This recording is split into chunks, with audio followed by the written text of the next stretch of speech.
ప్రేమానందలహరి 6వ భాగం. 5వ భాగంలో సీతా చందన రామచంద్ర బాబు గారు ఊళ్ళో లేని సమయంలో చంద్రాపురం వచ్చి వెళ్తుంటారు. రామచంద్ర బాబు కూతురి పర్వతంలో మార్పుకి ఆశ్చర్యపోతాడు. పేదలపై చూపే జాలి సానుభూతికి కారణం తెలుసుకోవాలనుకుంటాడు. ఇక యుగేష్ నాటకం చూసి ఆనందంతో పరవశరాలవుతుంది చందన. డాక్టర్ రామ్ వచ్చి చందనను పార్టీకి ఆహ్వానిస్తాడు. నిరాకరిస్తుంది చందన.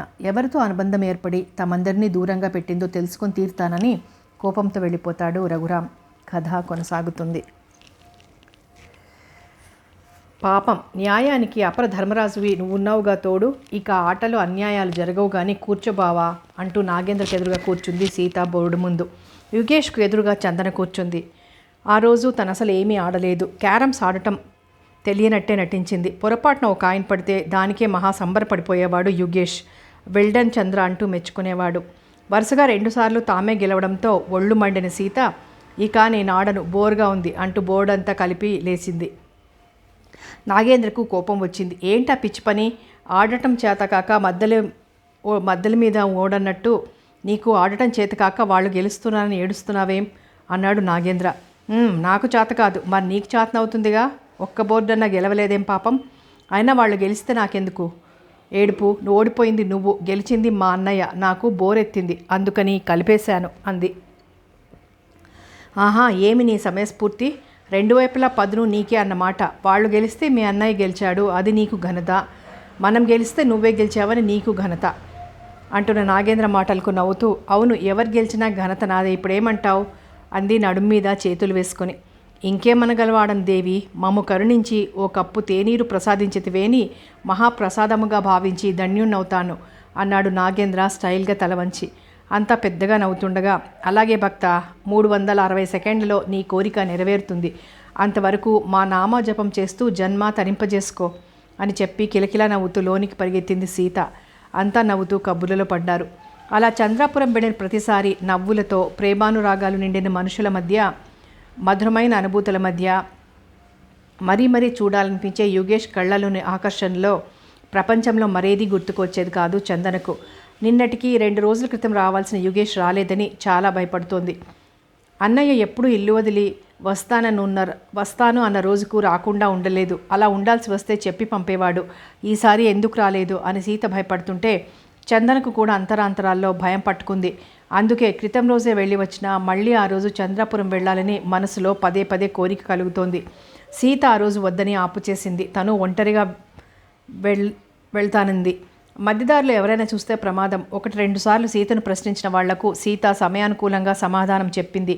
తను ఒంటరిగా వెళ్తే కారు తీసుకుని వెళ్ళాలి, కానీ కారు ఎక్కడ దాస్తుంది?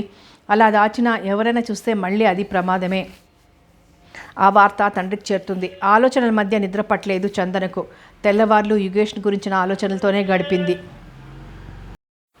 తెల్లవారింది. ఎంతసేపటికి సీత జాడలేదు. మొహం కడుక్కొని హాల్లోకి వచ్చేసరికి కాఫీ తాగుతూ కూర్చుని ఉన్నారు రామచంద్రరావు గారు. Hello, good morning Dolly, coffee తీసుకున్నావా? అవును, ఇంకా సీత వచ్చినట్లేదేమిటి రంగా అంటూ పనికూరవాడిని కేకేశారు. పరిగెత్తుకుంటూ వచ్చిన రంగా వైపు చూసి, నాకు కప్పు కాఫీ తెచ్చిపెట్టు రంగా అంది చందన. వచ్చినంత వేగంగానూ లోపలికి పరిగెత్తాడు వాడు. వెళ్ళి తండ్రి పక్కన సోఫాలో కూర్చుంది చందన నవ్వుతూ. ఏరా, ఏమైనా డబ్బు కావాలా? నిన్న మీ ఫ్రెండ్స్ వచ్చారట, ఎటైనా ప్రోగ్రాం వేసుకున్నారా అని అడుగుతున్న రామచంద్ర గారి వైపు ఒక క్షణం రెప్పవాల్చకుండా చూసింది చందన. తండ్రి దగ్గరగా కూతురు వచ్చి కూర్చుంటే ఏదో కావాలని వచ్చిందని అనుకునే తండ్రికి తను బదులేం చెప్పగలదు?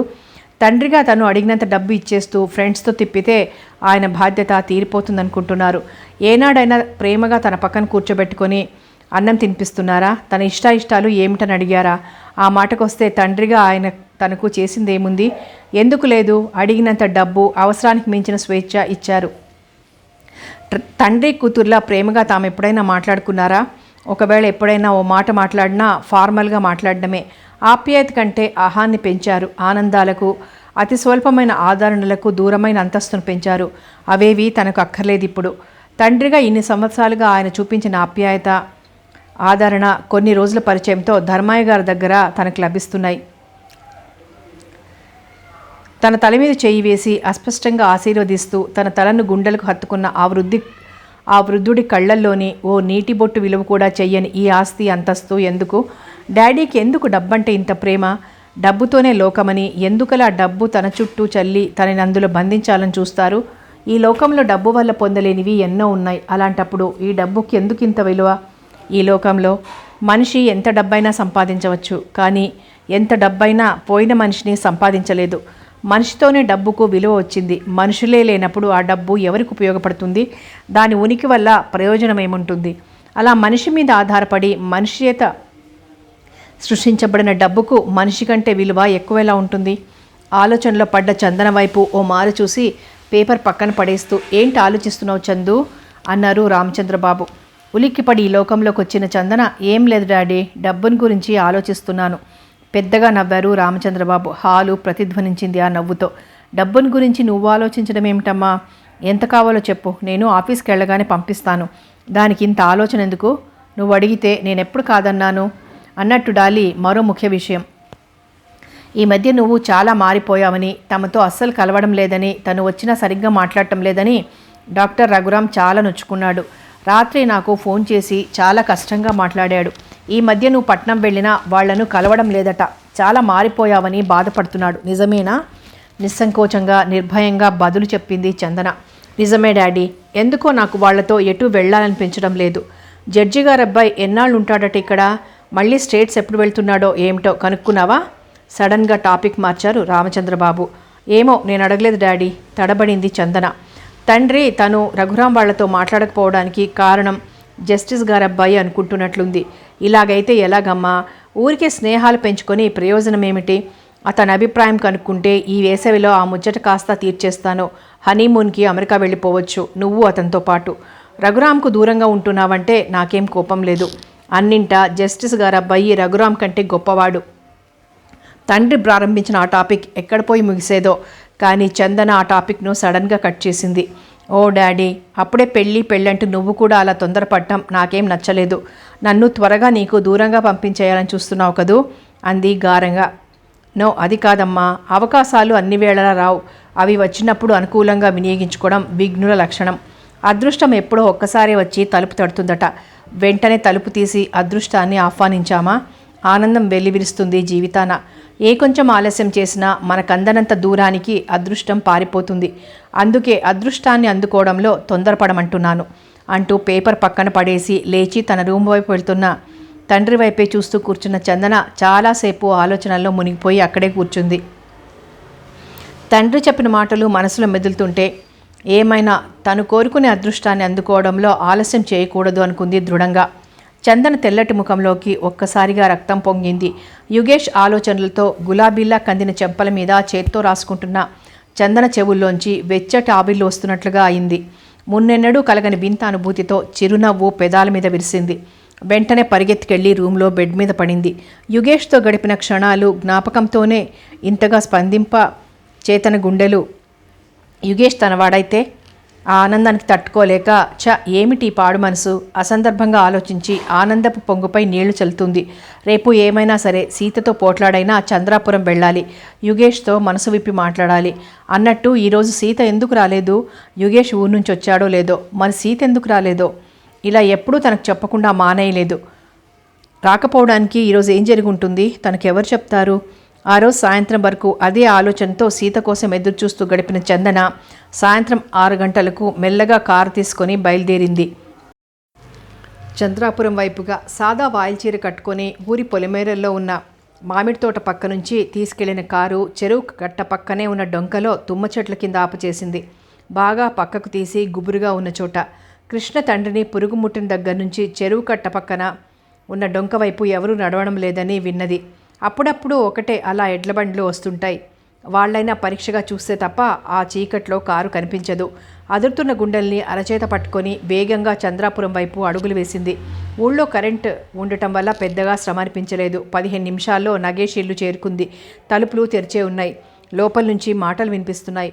చెమటలు కక్కుతూ లోపలికి ప్రవేశించిన చంద్రను కళ్ళు పెద్దవి చేసుకొని చూస్తూ లేచి నుంచుంది సీత. సీత వైపు చూస్తూ ఏదో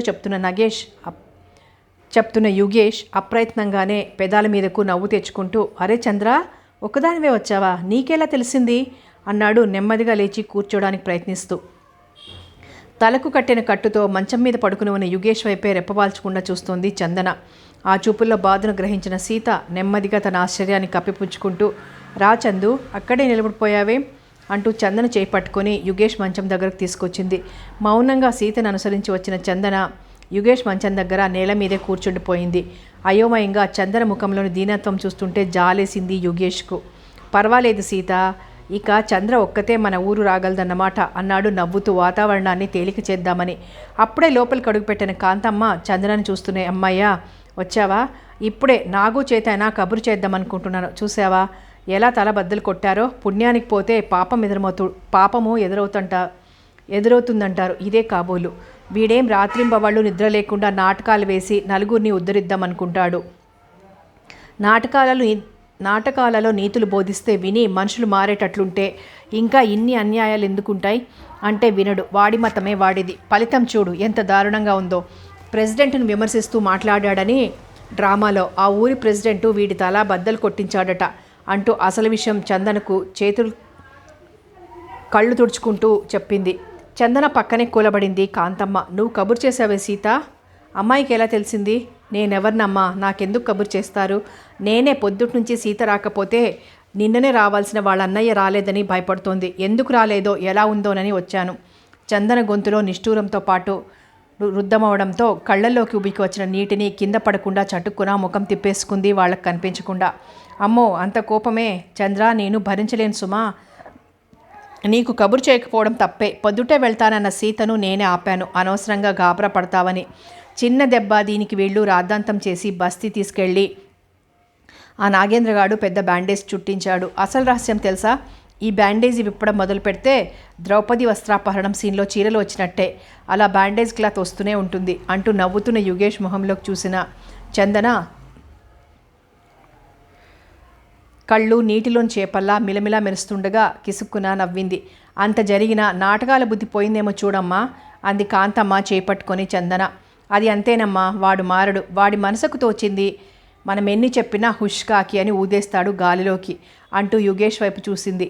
అత్త, మావయ్య పిలుస్తున్నట్లుంది చూడు అంటున్న యుగేష్ వైపు చూసి నవ్వుతూ లేస్తూ, మాట తప్పించడానికి ఇలాంటి దొంగ వేషాలు వేయమంటే బాగా వేస్తాడు అంటున్న కాంతమ్మ వైపు చూసి, అన్యాయం అత్తయ్య, ఇంతవరకు ఎన్నో వేషాలు వేశాను కానీ ఒక్కసారి కూడా దొంగ వేషం వేయలేదు అంటున్న యుగేష్ మాటలకు మధ్యలో అడ్డం వస్తూ, ఆ ఒక్క వేషం నిజ జీవితానికి అట్టిపెట్టుకున్నారా అంది చందన హాస్యంగా.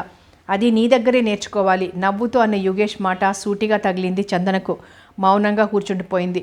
రా చందు, కొంచెం టీ పెడతాను అంటూ లేచిన సీతను అనుసరించింది చందన. అందరూ ఒక్కసారే లేచిపోతారేం, నాకొక్కడికి బోర్ కొడుతుంది అంటున్న యుగేష్ మాటలకి వెనుదిరిగి చూసిన చందన మళ్ళీ వెనక్కి తిరిగి వచ్చింది నవ్వుతూ. కాంతమ్మ గారు అప్పటికే తమ ఇంట్లోకి వెళ్ళిపోయారు. గదిలో యుగేష్ చందన మిగిలారు. కొన్ని నిమిషాలు చాలా నిశ్శబ్దంగా గడిచిపోయాయి. ఆ నిశ్శబ్దంలో ఒకరి మనసులోని భావాలు ఒకరు కళ్ళల్లోనే చదువుకున్నారు. చేయి చాచిన యుగేష్ చేతిలో చెయ్యి ఉంచింది చందన అప్రయత్నంగానే. మృదువుగా ఆ చేతిని తీసుకుని పెదవులు కారించుకుని వదిలేశాడు యుగేష్. చంద్ర, ఈ సమయంలో నువ్వు ఇక్కడికి రావడం నాకెంతో హాయిగా ఉంది. తలకు దెబ్బ తగిలి స్పృహ కోల్పోయే ముందు ఎందుకో నాకు నువ్వే జ్ఞాపకం వచ్చావు. ఆ రాత్రి 4-5 సార్లు నీ పేరే స్మరించానట. తెల్లవారి లేచిన దగ్గర నుంచి నాగేంద్ర ఒక్కటే అల్లరి. అమ్మ బాబోయ్, నీ మనసులో మా చెల్ల ఇంత గాఢంగా ముద్ర వేసుకుందన్నమాట అన్నాడు. ఇవాళ సీత నీ కోసం వెళ్తానంటే అనవసరంగా నువ్వు కంగారు పడతావని నేనే ఆపేశాను. కానీ అంతరాంతరాల్లో నువ్వు వస్తే బాగుండని ఉంది. రేపు నాగేంద్రను పంపుదామనుకున్నాను. మెల్లగా మృదువుగా ఒక్కో మాటే చెబుతున్న యుగేష్ మాటలు చందన మనసుకు అనంతమైన శాంతిని కలిగిస్తున్నాయి. మౌనంగా అతని మాటలు వింటూ కూర్చున్న చందన, మధురమైన నీ మనసు పిలుపు వినిపించింది యుగేష్. అందుకే ధైర్యం చేసి ఎవరికీ చెప్పకుండా ఇలా రాగలిగాను అనుకుంది మనసులో. తెల్లవారి చీకటినే బయలుదేరిన చంద్రను చూసి దిగులుగా అడిగాడు యుగేష్. చంద్ర, అప్పుడే వెళ్ళిపోతున్నావా? మళ్ళీ సాయంత్రం వస్తాను. సీతను మధ్యాహ్నం పంపించండి.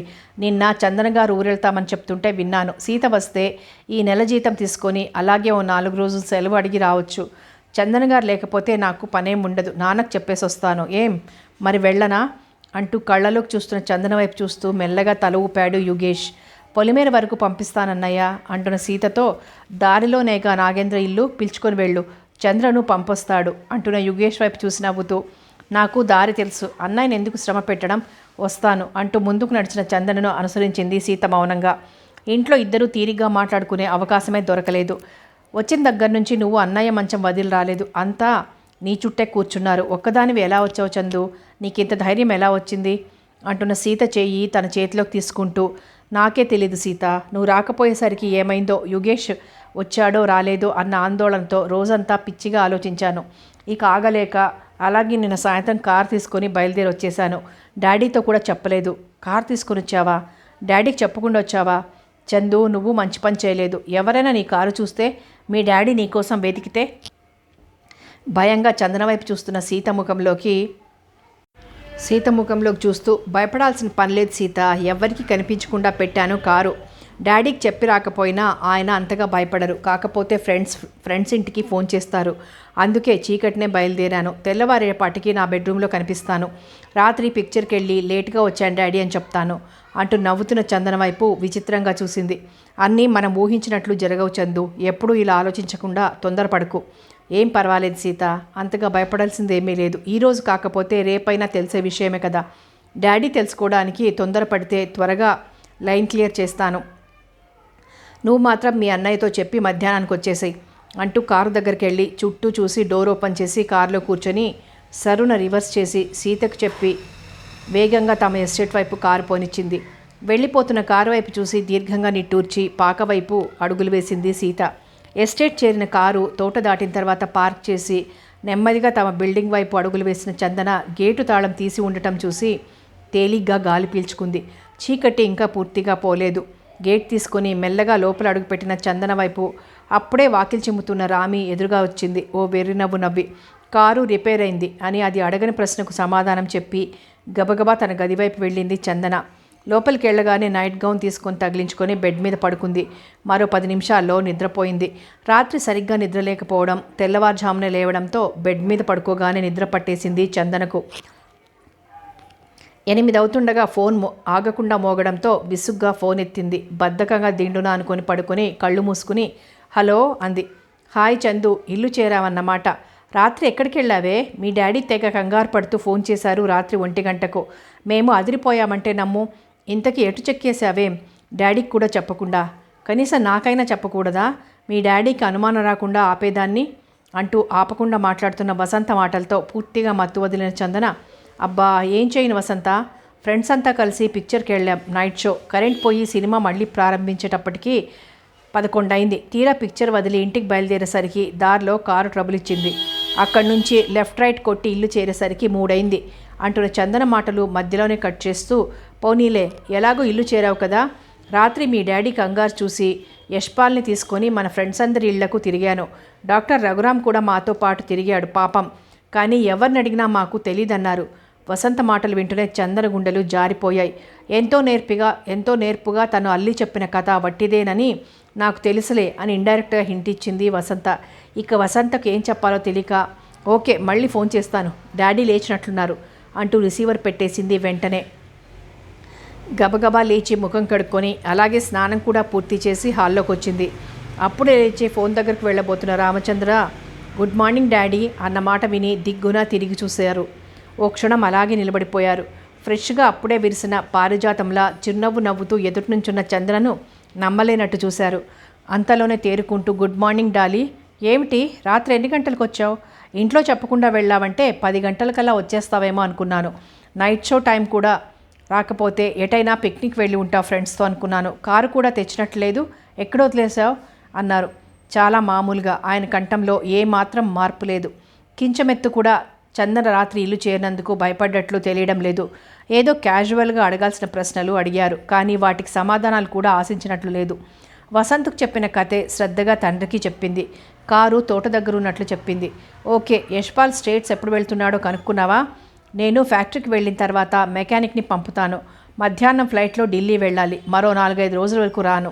ఈలోపు నీకేమైనా డబ్బు కావాలంటే మేనేజర్ని అడిగి తీసుకో అంటూ గబగబా తమ గదివైపు వెళ్ళిపోతున్న రామచంద్రబాబు ఎంత దాచుకుందామన్నా దాగని ఆవేశం ఆయన మాటల్లో ధ్వనించింది. ఒకదానికొకటి సంబంధం లేని మాటలు చెప్పి వెళ్తున్న తండ్రి వెళ్ళిన వైపే చూస్తూ నుంచున్న చందన రంగా కాఫీ కప్పు తీసుకొచ్చి ఇవ్వడంతో కప్పు అందుకొని మెల్లగా సిప్ చేస్తూ ఆలోచనలో పడింది. చంద్రన్ హాల్లో వదిలి వెళ్ళిన రామచంద్రబాబు చందన గురించే తీవ్రంగా ఆలోచిస్తున్నారు. ఏమైంది చందనకు?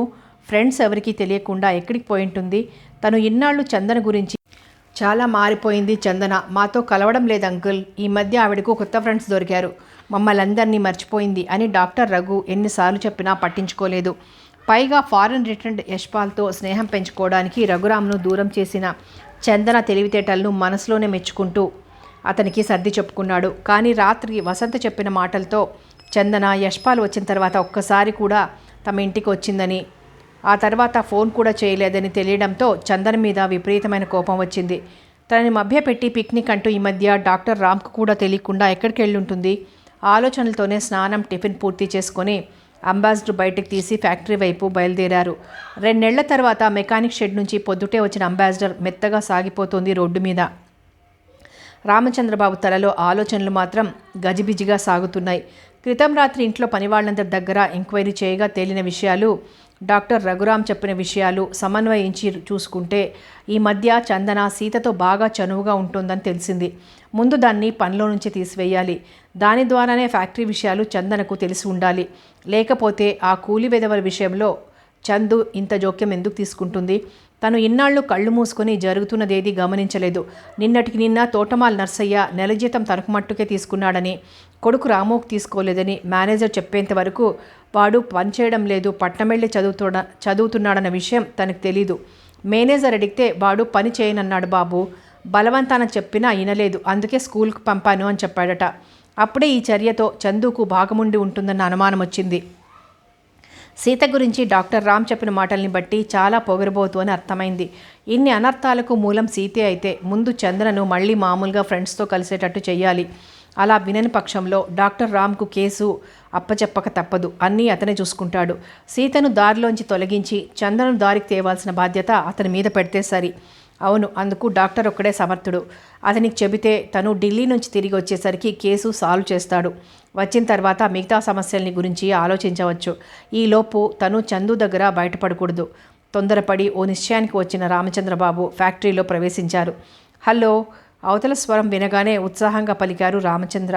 అంకుల్, చందు ఇంటికి వచ్చేసింది కదూ? నేను చెప్పలేదు ఏం భయం లేదని. అయితే ఈ మధ్య పెద్ద సస్పెన్స్ క్రియేట్ చేస్తోంది.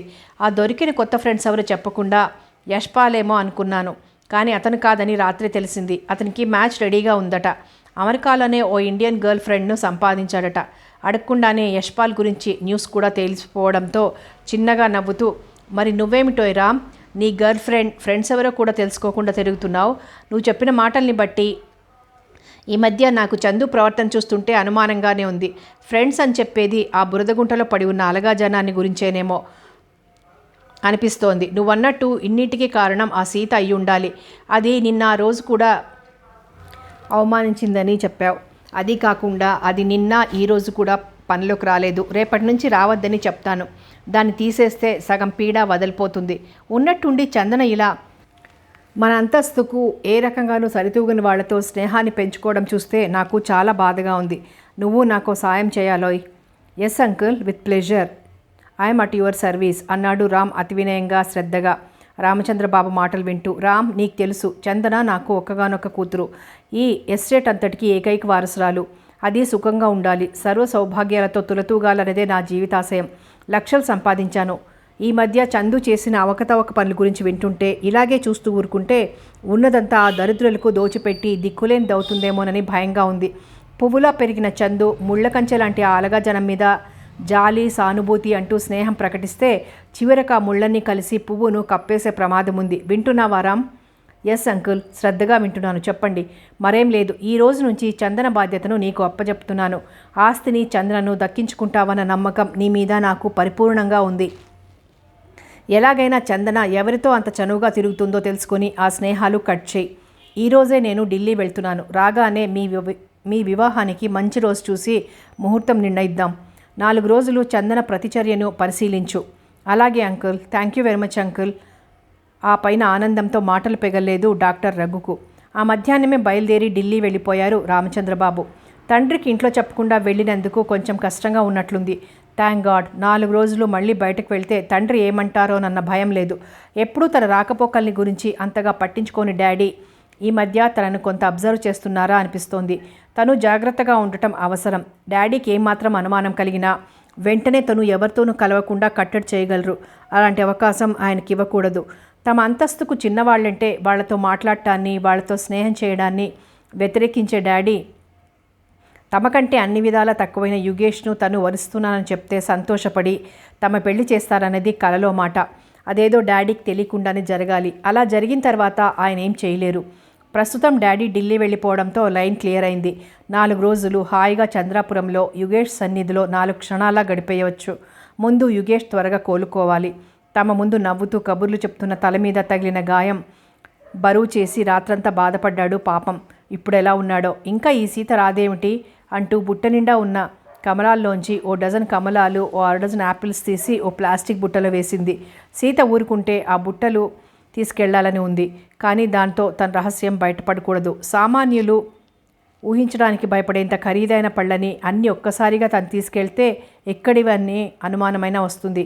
ఇంతవరకైతే చందనకి యుగేష్కి ఇమ్మని ఇచ్చిందని చెప్పొచ్చు. ఆ రకంగా యుగేష్ మనసులో చందన మీద కొంత మంచి అభిప్రాయం కలిగించవచ్చు. తనలో తాను నవ్వుకుంటూ జడల్లుకుంటున్న చందనకు తన ఆలోచనలు ఒకంత పిచ్చిగా అనిపించాయి. అతను చంద్రగా తనను కోరుకుంటే ప్రేమిస్తే చాలదా? చందనగా కూడా తనని గుర్తించి డబ్బుగల వాళ్ళందరి మనసులు ఒక్కలా ఉండవని తెలుసుకోవాలి. నన్నుగా తనదాన్ని చేసుకోవాలి. తను ఆడిన నాటకంలోని చంద్ర పాత్ర అతని హృదయంలో ఎలాగూ నిలిచిపోయింది. చంద్రను కూడా అతని హృదయంలో స్థానం కలిగించగలిగితే యుగేష్ అంతటి బలహీనుడా? ఇద్దరికీ తన మనసులో చోటు ఇవ్వడానికి అతను చందన మీద అభిమానం పెంచుకోవాలి. ఆమె మంచితనాన్ని గుర్తించాలి. అప్పుడు తను చంద్రే ఆ చందన అని తెలిస్తే మరింత సంతోషపడతాడు. చందన ఆలోచనలో ఉండగానే ఫోన్ మోగింది. విసుగ్గా రిసీవర్ తీసి హలో అంది. Hi Chandu, how are you? అవతలి కంఠం ఉత్సాహంగా పలికింది. ఫైన్ థ్యాంక్ యూ నిరుత్సాహంగా పలికింది చందన గొంతు. అది గుర్తించిన డాక్టర్ రఘు, చందు అంకుల్ ఢిల్లీ వెళ్ళారట కదా, ఒక్కదానివే ఏం చేస్తున్నావు? Why don't you come here or shall I come there? No, నేను ఇప్పుడు ఎటు రాలేను, నువ్వు రావద్దు అంటూ ఫోన్ పెట్టేసింది చందన. అబ్బా, ఈ సీత త్వరగా వస్తే బాగుండును అని విసుక్కుంది.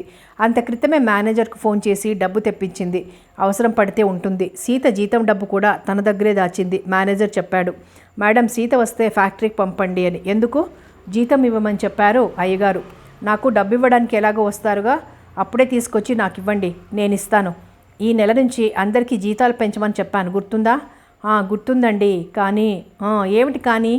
అయ్యగారు ఎవ్వరికీ పెంచొద్దన్నారండి, వినయం ఒలకబోశాడు మేనేజర్. ఒక్క క్షణం ఆలోచించిన చందన ఓ నిర్ణయానికి వచ్చి, సరే సీత జీతం ఎంతో తీసుకురండి, నేను సాయంత్రం బయటకు వెళ్ళాలి. ఇప్పుడే మెకానిక్ని పంపిస్తున్నా మేడం కార్ రిపేర్కు. చిన్నగా నవ్వుకుంది చందన. అవసరం లేదు, కారు బాగైపోయింది. పెట్రోలు సరిగ్గా సప్లై లేక ఆగిపోయిందట. నా ఫ్రెండ్ సరిచేసి కారు తెచ్చారు. నాకు ఓ 500 కావాలి, తీసుకురండి. చిత్తం, అలాగేనండి. ఫోన్ పెట్టేసింది చందన చిన్నగా నవ్వుకుంటూ. సీతకు జీతం పెంచమంటే అనుమానిస్తారని అందరికీ జీతాలు పెంచమని చెప్పింది. కానీ డాడీ వద్దన్నారని తెలివిగా తప్పుకున్నాడు మేనేజర్.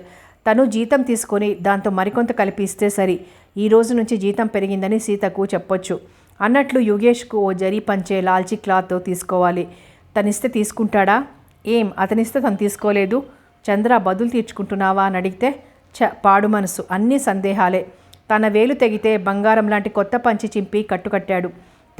తన కానుకలు తీసుకెళ్లాలంటే ఎంత భయం, ఎన్ని సందేహాలు. తను సీతను ఒప్పించగలిగితే యుగేష్ను ఎలాగోలా ఒప్పించగలదు.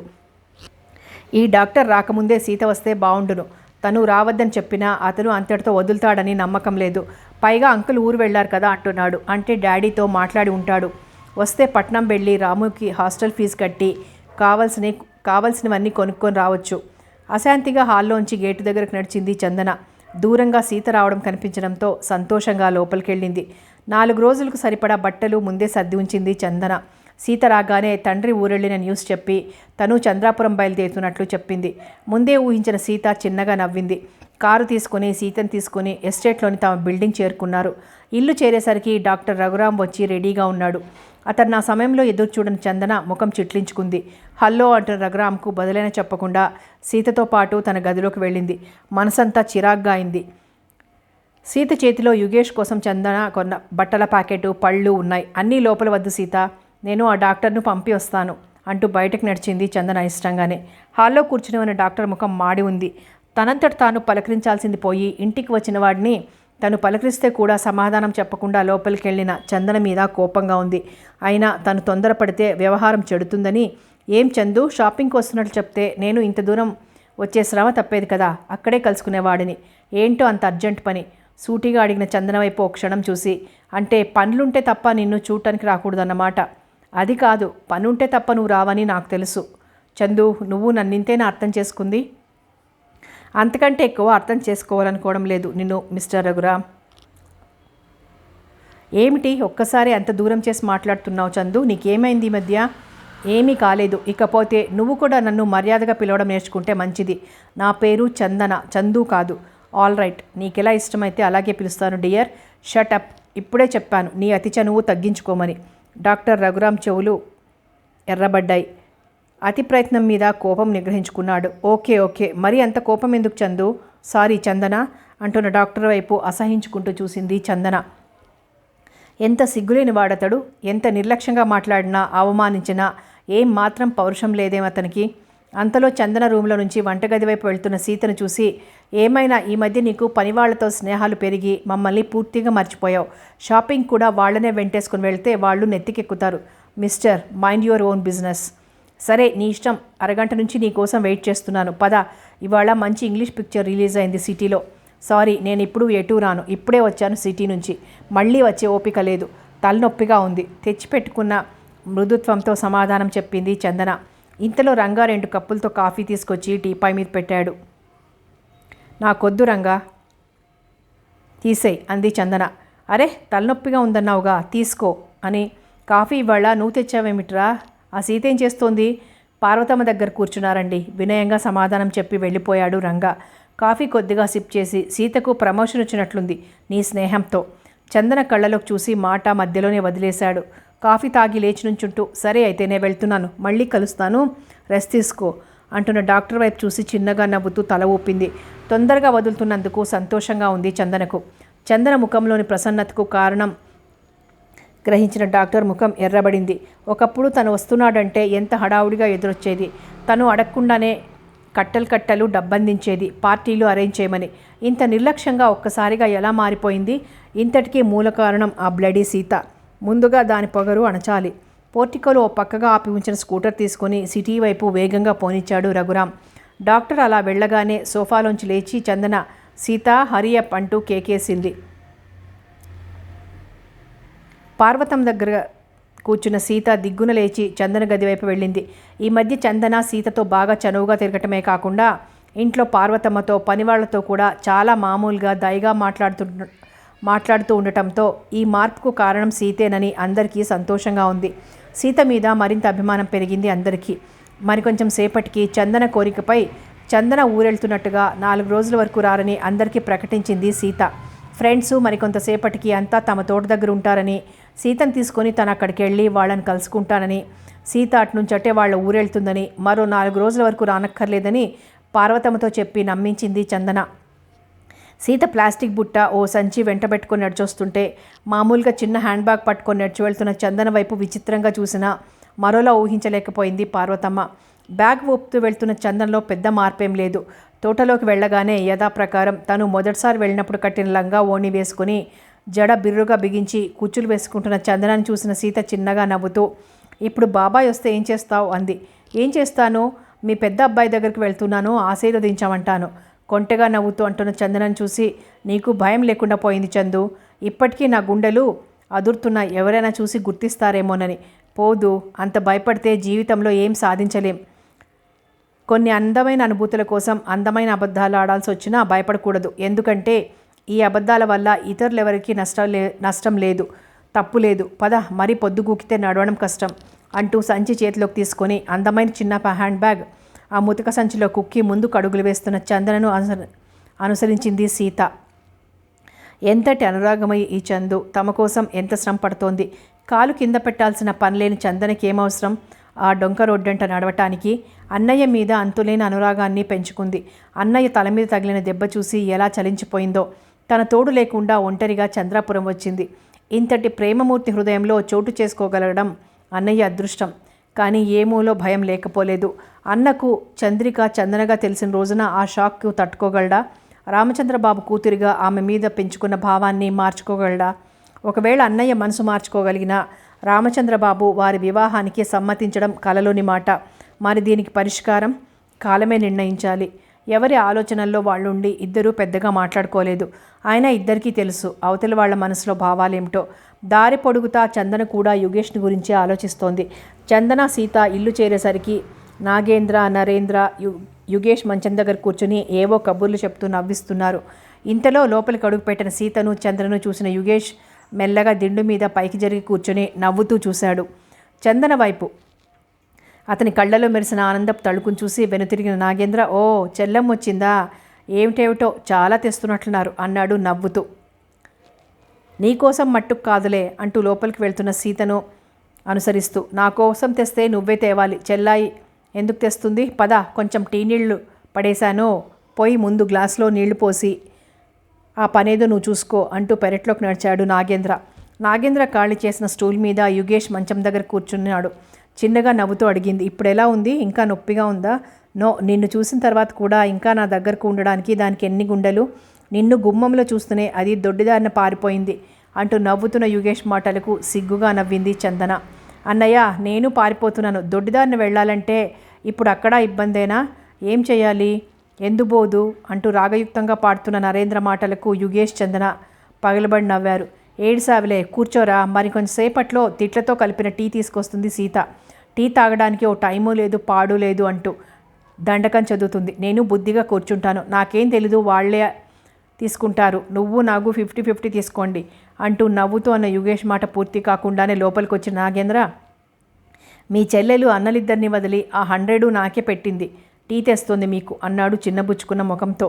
ఒరే ఏమిట్రా ఆ ఆముదం తాగిన ముఖం, సీత విషయం ముందే తెలిసిందిగా, అలాగే కేకలేస్తుంది, మళ్ళీ మనం అడిగినప్పుడు టీ పెట్టిస్తుంది, తిడుతూ పెట్టడం దానికి అలవాటు, అడిగిన నేరానికి అవి భరిస్తూ తాగటం మనకు అలవాటు. ఇక ఇవాళ నువ్వు ఒంటరిగా దొరికావు కనుక మా వంతు తిట్లు కూడా నీకే తగిలాయి, కూర్చో నీకు తెస్తుందిలే టీ అంటున్న యుగేష్ మాటలకు కొద్దిగా శాంతపడి కూర్చున్నాడు. నాగేంద్రకు మనసులో బాధగానే ఉంది. సీత ఎందుకలా కసురుకుంది, తను ఏమీ అసభ్యంగా ప్రవర్తించలేదే, సరదాగా టీ కలుపుదామని ఆమె వెంట వెళ్ళడంతో తను చేసిన తప్పేముంది, అన్నయ్యకు మెడిసిన్ తీసుకురావడానికి వెళ్ళావు కానీ మరి నాకేం తెచ్చావు, మీ అన్నయ్యకు అసలైన మందు మా చెల్లాయి అని ఎప్పుడో గ్రహించాను, కానీ నా సంగతే నువ్వు అసలు పట్టించుకోవడం లేదు అన్నాను సరదాగా, ఎప్పట్లాగే సీతను ఏడిపించాలని. కానీ ఈరోజు సీతకేమైంది, ఎందుకలా కస్సుమంది, అసలు నిన్నెందుకు పట్టించుకోవాలి, వేళకోళానికి కూడా సమయం సందర్భం ఉండక్కర్లా, నేను రాగానే నా వెనకాలే వస్తే అన్నయ్య ఏమైనా అనుకుంటాడన్న జ్ఞానమైనా ఉండక్కర్లా, ఇవాళ వాడు కొత్తగా అనుకునేది ఏముంది సీత, ఎలాగూ మనం కొద్ది రోజుల్లో తన మాట పూర్తి కాకుండానే అంతా నీ ఇష్టమేనా, సీరియస్గా అడిగిన సీత వైపు బిత్తరపోయి చూశాడు నాగేంద్ర. నాగేంద్ర చూపులతో చూపులు కలవగానే చప్పున కళ్ళు దించుకుంది సీత. ఇక అక్కడ నిలబడలేకపోయాడు నాగేంద్ర. వెంటనే ఇంటికి వెళ్ళిపోదామనుకున్నాడు. కానీ యుగేష్ కోసం ఆ పని చేయలేకపోయాడు. సీరియస్గా ముఖం పెట్టి జరిగిందాన్ని నెమరు వేసుకుంటున్న నాగేంద్ర వైపు చూసి నరేంద్ర, యుగేష్, చందన ఒక్కసారి నవ్వడంతో ఉలిక్కిపడి వాళ్ల వైపు చూసిన నాగేంద్ర తప్పనిసరిగా నవ్వాడు. ఒరేయ్ నరేన్, పాపం వీడికి ఈరోజు డోసు చాలా తీవ్రంగానే పడినట్లుందిరా అంటున్న యుగేష్ వైపు చూస్తూ, ఎంతైనా మీ అన్న చెల్లెళ్ళిద్దరికీ నోరెక్కువే అంది చందన నాగేంద్ర వైపు జాలిగా చూస్తూ. ఇంతలో ఓ పళ్ళెంలో 4 గ్లాసులు పెట్టుకొని ట్రేలాగా తీసుకుని వచ్చింది సీత. అవును పాపం, మీ అన్న చెల్లెళ్ళిద్దరికీ నోరు లేదు, నోట్లో వేలు పెడితే కొరకలేరు అంది నాగేంద్ర వైపు చూస్తూ. అతను మౌనంగా తలదించుకోవడం చూసి తను అన్న మాటల్ని అతడు సీరియస్గా పట్టించుకొని బాధపడుతున్నట్టు అర్థమైన సీత మనసు విలవిలలాడింది. అనవసరంగా కొంటె ఆలోచనలతో అతని మనసుకు బాధ కలిగేలా మాట్లాడినందుకు తనంతానే తిట్టుకుంది. మెల్లగా ఓ గ్లాస్ తీసి నాగేంద్రకిస్తూ, ముందుగా నోరులేని మా బావగారికి అంది తలెత్తి సీత. సీత కళ్ళలోకి చూసిన నాగేంద్రకు ఆ కళ్ళలో ఎప్పటి అభిమానం, ఆపేక్ష తొణికిసలాడటం చూసి మనసుకు తృప్తి కలిగింది. కళ్ళు ఆనందంగా మెరిశాయి. గ్లాస్ అందుకుంటూ, అక్కడ వేడివేడి డోసు ఇచ్చింది, ఇక్కడికొచ్చి వేడి టీ ఇచ్చి చల్లార్చలని చూస్తోంది. ఎంతైనా సీతకి తెలివుంది చూసావు చంద్ర, అమోఘం అంటూ మామూలుగా నవ్వుతున్న నాగేంద్రం చూసి, చూసిందిలే, నువ్వేం దెప్పి పొడవక్కర్లేదు, కావాలంటే మావయ్యని అడుగు, ఉష్ణం ఉష్ణేన శీతలం అన్నారు, అందుకే వేడి టీ ఇచ్చి చల్లారుస్తున్నాను, అండర్స్టాండ్ అంది నవ్వుతూ మిగతా గ్లాసులో మిగతా ముగ్గురికి ఇస్తూ. మరి నీకో అంటున్న చందన వైపు చూసి, తనకెందుకమ్మా, మేమిద్దరం 50-50 పార్ట్నర్స్ కదా, నేను ఇస్తాలే అంటూ కొంటెగా నవ్వుతున్న నాగేంద్ర వైపు చూసి, అబ్బా ఇచ్చేవాళ్ళకైనా చెల్లదు, ఇచ్చిన టీ నీకే చాలదు, అందులో నాకు భాగం ఇస్తావా, చందు టీ తాగటంలో ఆల్ ఇండియా కాంపిటీషన్ పెడితే మీ అన్నయ్యకు ఫస్ట్ ప్రైజ్ వస్తుంది తెలుసా, ఎందుకు తెలీదు, మీ అన్నయ్య సెకండ్ బెస్ట్ అని కూడా తెలుసు అంటున్న నాగేంద్ర మాటలకు అంతా నవ్వారు. ఫస్ట్ నువ్వని ఒప్పుకున్నట్లే కదా అంటూ తను నవ్వుతూ లోపలికి వెళ్ళి మరో గ్లాస్ తెచ్చుకుంది సీత. చూసావా చెల్లాయ్, మనందరికీ ఇచ్చినవి చిన్న గ్లాసులు, తన గ్లాస్ చూడు మూరెడు పొడుగుంది.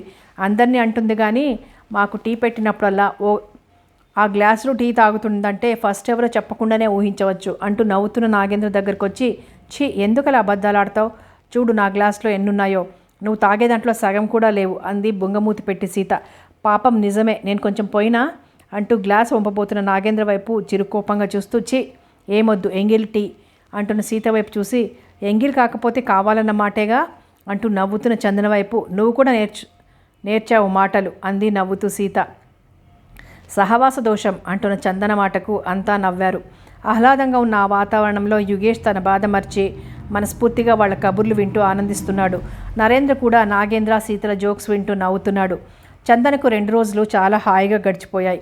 యుగేష్ లేచి తిరుగుతున్నాడు. కాంతమ్మ, ధర్మయ్య గారు కూడా పిల్లల్లో కలిసిపోయి వాళ్ళ మాటల్లో పాల్గొని అందరినీ నవ్విస్తున్నారు. ఆ రోజు ఒంటరిగా ఉన్న యుగేష్ తల మీద చేయి వేసి నిమురుతున్న చందన చెయ్యి తన చేతుల్లోకి తీసుకొని, చంద్ర ఇందుకే కాబోలు పెద్దవాళ్ళంటారు, ఆత్మీయులు పక్కన ఉంటే రోగమంత సుఖం లేదని, నువ్వు ఇలా నా పక్కన కూర్చొని ఉంటే ఎప్పటికీ ఇలాగే మంచంలో ఉండిపోవాలనిపిస్తుంది అంటున్న యుగేష్ నోటి మీద చెయ్యి ఉంచింది సున్నితంగా మూస్తూ. తప్పు, అలా ఎందుకు కోరుకుంటారు, నేనెప్పుడు ఇలా మీ దగ్గరే ఉండాలంటే మీరు మంచంలో ఉండక్కర్లేదు, దానికి మరో మార్గమే లేదా? ఎందుకు లేదు, నువ్వెప్పుడు ఇక్కడే ఉండిపోతే సరి అంటూ నవ్వుతున్న యుగేష్ వైపు చూసి తను నవ్వుతూ, అబ్బా ఆశ, ఏం అది ఆశ కంటావా, మాట్లాడవేం చంద్ర, నా జీవిత భాగస్వామిగా నా ఇంట్లో ఉండిపోవడానికి నీకేమైనా అభ్యంతరమా? తల వంచుకున్న చందన నోటి నుంచి అప్రయత్నంగానే మాటలు వెలువడ్డాయి. అభ్యంతరం ఏదైనా ఉంటే అది మీకే ఉండాలి. పిచ్చి పిల్ల, నాకు అభ్యంతరమా? నువ్వు దొరకడం నా అదృష్టంగా భావిస్తున్నాను. కాదు, నా అదృష్టం మీరు నన్ను ఇంతగా అభిమానించడం. పోన్లే, ఇద్దరం అదృష్టవంతులం సరేనా అంటూ నవ్వుతున్న యుగేష్ నవ్వుతో శృతి కలిపింది చందన. ఆ రోజు మళ్ళీ ఎస్టేట్కి వచ్చిన డాక్టర్ రఘురామ్కు చందన ఊరెళ్ళి ఇంకా రాలేదన్న సమాధానం రుచించలేదు. అక్కడ ఉన్న పని వాళ్ళందరినీ క్రాస్ ఎగ్జామిన్ చేయడం మొదలుపెట్టాడు. ఏరా రంగా, అమ్మాయి గారితో పాటు ఎవరెవరు వెళ్ళారు? నేను చూడలేదు సార్. మరేం చేస్తున్నావు? లోపల ఏదో పనిలో ఉన్నాను సార్. సరే, ఆ సీత ఎక్కడా? ఆ అమ్మాయి గారు లేకపోతే ఆరు రారండి, పార్వతమ్మని గారిని పిలు. నెమ్మదిగా అక్కడికి వచ్చిన పార్వతమ్మను నిశ్చితంగా చూసి, మీకు తెలిసే ఉంటుంది, చందన ఎక్కడికి వెళ్ళిందో చెప్పగలరా? ఏమో బాబు, అమ్మాయి గారు ఎక్కడికి వెళ్ళినా వెళ్తున్నాను, మళ్ళీ ఇన్ని రోజులకు వస్తాను అని తప్ప ఎక్కడికి వెళ్తున్నారో చెప్పరు. వారు చెప్పందే ఏది అడిగే అలవాటు మాకు లేదు. సీత ఎన్నాళ్ళ నుంచి రావడం లేదు? ఆ రోజు అమ్మాయి గారితో పాటు వెళ్ళిందండి. మళ్ళీ అమ్మాయి గారు వచ్చే రోజుకు తిరిగి వస్తుంది. అమ్మాయి గారితో పాటు సీత వెళ్ళిందా? అదేనండి, మన తోట వరకు ఇద్దరూ కలిసి వెళ్ళారు. అంటే చందన కారు తీసుకెళ్ళలేదన్నమాట. లేదండి, అక్కడ ఫ్రెండ్స్ ఉంటారు, వాళ్ళతో కలిసి వెళ్తానన్నారండి. IC, okay. సీతది ఏ ఊరు? పక్కనే ఉన్న చంద్రాపురం బాబు, చాలా మంచి పిల్ల. అడగకుండానే సీత మంచితనం గురించి చెప్తున్న పనివాళ్ల వైపు ఓసారి చూసి, అవునవును, చాలా మంచి అమ్మాయి, పాపం ఎవ్వరూ లేరనుకుంటాను పెద్దవాళ్ళు అన్నాడు సీతను గురించి ఇన్ఫర్మేషన్ లాగే ఉద్దేశంతో. సీతకు తల్లి తండ్రి లేరు బాబు, ఒక అన్న ఉన్నాడు. అతను అక్కడ పొలాలు చూసుకుంటూ ఏవో నాటకాలు వేస్తూ ఉంటాడట. చెల్లెలంటే అమితమైన ప్రేమ. పాపం మొన్న డ్రామా వేయడానికి పోతే పక్క ఊళ్ళో ఎవరో తలబద్దలు కొట్టారట. సానుభూతిగా చెప్తున్న పార్వతమ్మ మాటలు పూర్తిగా వినకుండానే లేచాడు రఘురాం. సరే, నేను వస్తానండి, చందన వస్తే నేను వచ్చి వెళ్ళానని చెప్పండి అంటూ బయటకు నడిచి గేటు దగ్గరే ఉన్న స్కూటర్ స్టార్ట్ చేసి తోట వైపు పోనిచ్చాడు. అక్కడ ఎవరూ కనిపించకపోవడంతో నెమ్మదిగా చంద్రాపురం దారి పట్టించాడు స్కూటర్. దారిలో కనిపించిన వాళ్ళని అడుగుతూ యుగేష్ ఇల్లు చేరుకున్నాడు. డాక్టర్ వెళ్లే సమయానికి యుగేష్ ఒక్కడే మంచం మీద ఉన్నాడు. కొత్త వ్యక్తిని చూసి లేచి కూర్చుంటూ, రండి కూర్చోండి అన్నాడు స్టూల్ ముందుకు జరుపుతూ. స్టూల్ మీద కూర్చొని చుట్టూ చూస్తూ, సీత లేదా అండి అన్నాడు. యుగేష్ కనుబొమ్మలు ముడిపడ్డాయి. యుగేష్ ముఖంలోకి చూసి సన్నగా నవ్వుతూ, సారీ, నేనెవరో చెప్పలేదు కదూ, నా పేరు రఘురాం. చందన ఫ్రెండ్స్ చందన ఊరెళ్ళిందని తెలిసింది. ఏ ఊరెళ్ళిందో సీతకు తెలిసి ఉంటుందని ఇంటి దగ్గర చెప్పారు. అందుకని సీతను అడుగుదామని వచ్చాను. అతని ప్రవర్తన, మాట తీరు యుగేష్కు బొత్తిగా నచ్చలేదు. అయినా నిగ్రహించుకొని సీత సీత అని పెద్దగా కేకేశాడు. సీత ఏదో పనిలో ఉంటే చందన గుమ్మంలోకి వచ్చింది. కానీ డాక్టర్ను చూస్తున్న గిరున వెంతురిగి లోపలికి వెళ్ళిపోయింది. అది యుగేష్ గమనించకపోయినా డాక్టర్ గమనించాడు. తన కళ్ళను తనే నమ్మలేకపోయాడు. చెంగులు బిగించి ఏదో పని చేస్తూ అలాగే వచ్చినట్లున్న ఆ పల్లెటూరు పిల్లవేషంలో ఉన్న చంద్రను గుర్తించడం పెద్ద కష్టం కాలేదు. పెదాల మీదకు ఓ వంకర నవ్వు విరిసింది. ఇంతలో కంగారుగా సీత వచ్చింది. ముందే చందన చెప్పి ఉండడం వల్ల డాక్టర్ని చూసి షాక్ తినకపోయినా గుండెలు భయంతో కొట్టుకుంటున్నాయి. చంద్రను ఇతను చూసి ఉంటే పెద్ద రభస అవుతుంది. ఎవరి ద్వారానో ఆ నిజాన్ని వింటే భరించలేడు. నెమ్మదిగా తనో చందనో చెప్పడం వేరు, మరో కొత్త వ్యక్తి వచ్చి చెప్పడం వేరు. సీతను చూస్తూనే హలో సీత అంటూ లేచిన డాక్టర్ రఘురాం వైపు సీత వైపు మార్చి మార్చి చూశాడు యుగేష్. అతని చూపులు గ్రహించి లోలోన నవ్వుకుంటున్నాడు డాక్టర్. సీత భయంగా అన్నవైపు చూసింది. ఏమిటలా గుడ్లు మిటకరించుకొని చూస్తావు, ఈయనెవరో తెలీదా అన్న గొంతులో ధ్వనించిన వ్యంగ్యానికి అదిరిపోయింది సీత. అయినా తనను తాను కంట్రోల్ చేసుకొని చిన్నగా నవ్వడానికి ప్రయత్నిస్తూ, ఎందుకు తెలీదు, ఈయన డాక్టర్ రఘురామ్ గారు, మా చందన గారికి ఫ్యామిలీ ఫ్రెండ్. ఏమిటి సార్ ఇలా వచ్చారు అంది చాలా మామూలుగా అవడానికి ప్రయత్నిస్తూ. చిన్నగా నవ్వుతూ, చందన కోసం వచ్చాను. అదే ఆమె ఎక్కడికి వెళ్ళిందో నీకు తెలుసుంటుందని. నాకేం తెలుసు, ఊరెళ్తున్నామని చెప్పారు. 4 రోజుల వరకు రామని చెప్పారు, అంతే. అంతేనా సూటిగా సీత వైపు చూస్తూ అడుగుతున్న డాక్టర్ వైపు చూస్తూ, మిస్టర్ మీ మనసులో మాట ఏమిటో చెప్పండి. అంటే సీత చందన్ గారు ఎక్కడికి వెళ్ళిందో తెలిసే అబద్ధం ఆడుతుందంటారా? అక్షరాల అంతే. అబద్ధం ఆడాల్సిన అవసరం అది ఆమెకే తెలియాలి. మీరు గొప్ప నటులని విన్నాను. మీ చెల్లెలు అంతకంటే పెద్ద నటి అని మీకు బహుశా తెలియకపోవచ్చు. ఆల్ రైట్, నేను వచ్చిన పని అయిపోయింది, వస్తాను అంటూ లేచిన డాక్టర్ కాలర్ పట్టుకున్నాడు యుగేష్. చెప్పేదేదో సూటిగా చెప్పి కదులు, లేకపోతే మర్యాద దక్కదు. వెకిలిగా నవ్వాడు డాక్టర్. ఇప్పటికే తలకొక కట్టు ఉంది పాపం, ఎందుకు అనవసరంగా కోరి తగు తెచ్చుకుంటావు అంటూ ఒక్క విసురు విసరడంతో యుగేష్ వెళ్ళి మంచం మీద పడ్డాడు.